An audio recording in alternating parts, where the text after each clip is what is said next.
नमस्कार, पंजाब तक में आपका स्वागत है। मैं हूं सतेंद्र चौहान और आज एक बार फिर से बात कर रहे हैं हरियाणा की। हरियाणा की राजनीति में आजकल एक मुहावरा या फिर स्लोगन या फिर नारा चल रहा है जिसमें कहा जा रहा है, जींद में उड़ेगी नींद। दरअसल 4 तारीख रविवार को आम आदमी पार्टी के बड़े नेता और दिल्ली के मुख्यमंत्री अरविंद केजरीवाल 4 तारीख को जींद आ रहे हैं। हालांकि ये एक राजनीतिक रैली है जिसे किसान महापंचायत का नाम दिया गया है और अरविंद केजरीवाल यहां से बिगुल बजाएंगे 3 कृषि कानूनों के खिलाफ।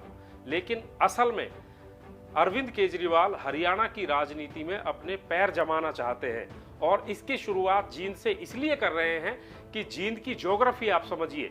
जींद एक ऐसा जिला है जो एक तरफ रोहतक, झज्जर, सोनीपत या फिर आगे हिसार भी आपको जाना है, एक जाट बाहुल्य केंद्र है।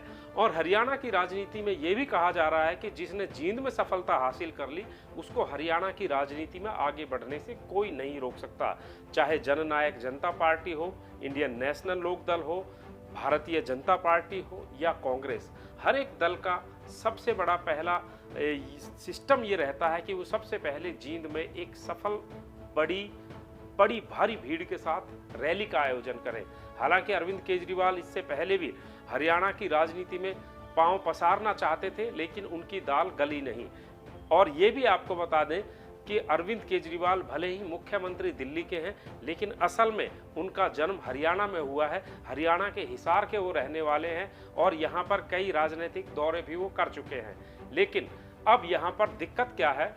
दिक्कत ये है कि 26 जनवरी की घटना जो दिल्ली में हुई उसमें जो तमाम किसान नेता हैं वो आरोप ये लगा रहे हैं कि अरविंद केजरीवाल ने किसान नेताओं के उस मामले में कोई मदद नहीं करी। साथ ही इस किसान आंदोलन के दौरान इतना बड़ा जमावड़ा रहा, अरविंद केजरीवाल किसी भी तरीके से किसानों का विश्वास जीतने में सफलता हासिल नहीं कर पाए। हालांकि अरविंद केजरीवाल ने इस किसान महापंचायत के लिए संयुक्त मोर्चा के तमाम बड़े नेताओं को इनविटेशन भेजा है, चाहे राकेश टिकैत हो या फिर रज्जोवाल हो या फिर पंजाब हरियाणा के बड़े नेता। इन सभी नेताओं को अरविंद केजरीवाल की तरफ से इस रैली के लिए, इस किसान महापंचायत के लिए निमंत्रण भेजा गया है। लेकिन संयुक्त मोर्चा के जो सुर लग रहे हैं, ऐसा लग रहा है कि तमाम ये किसान नेता अरविंद केजरीवाल की इस रैली में नहीं आना चाहते हैं, बल्कि दबे खाते इस रैली का, इस किसान महापंचायत का विरोध संयुक्त किसान मोर्चा की तरफ से किया जा रहा है। तो अब जींद में अरविंद केजरीवाल किसकी नींद उड़ाएंगे? क्या अरविंद केजरीवाल पंजाब की तर्ज पर अब हरियाणा में भी चुनाव लड़ने की कोशिश कर रहे हैं या फिर ये उनका एक दांव है? दरअसल अरविंद केजरीवाल बहुत पहले से ये चाहते रहे हैं कि दिल्ली के बाद पंजाब और पंजाब के बाद हरियाणा, क्योंकि दिल्ली की सत्ता पर आपको काबिज रहना है तो उसके लिए हरियाणा एक अहम भूमि है, एक अहम स्टेट है। क्योंकि हरियाणा की ज्योग्राफी को आप समझिए, हरियाणा दिल्ली से लगता हुआ, जो हरियाणा की दिल्ली की 3 तरफ से सीमाओं को घेरता है, एकमात्र ऐसा राज्य है। अगर दिल्ली में कोई भी पॉलिटिकल रैली करनी है या कोई भी राजनीतिक आपको कार्यक्रम करना है, उसमें अगर हरियाणा की भीड़ नहीं होगी तो वो कार्यक्रम सफल नहीं होता है। यही वजह है कि हरियाणा के जो कद्दावर नेता हैं वो केंद्र की राजनीति में इसलिए अपना बड़ा कद बना पाए क्योंकि उन्हें हरियाणा से समर्थन मिलता रहा है।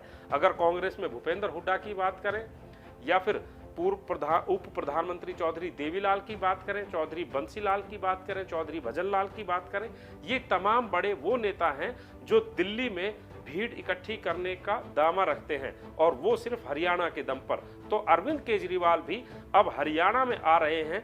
जींद में उन्होंने ये भी नारा दिया है, जींद में उड़ेगी नींद। लेकिन जिस तरीके से उनकी रैली से पहले कोई जोश और खरोश दिखाई नहीं दे रहा है तो ऐसा लग रहा है कहीं केजरीवाल साहब की नींद पर कोई असर ये रैली ना डाले। फिलहाल पंजाब तक में इतना ही। बाकी देश दुनिया, हरियाणा, पंजाब की तमाम खबरों के लिए, जानकारियों के लिए, विश्लेषण के लिए, अपडेट के लिए आप हमारे साथ जुड़े रहिए। पंजाब तक को लाइक, शेयर, सब्सक्राइब करते रहिए।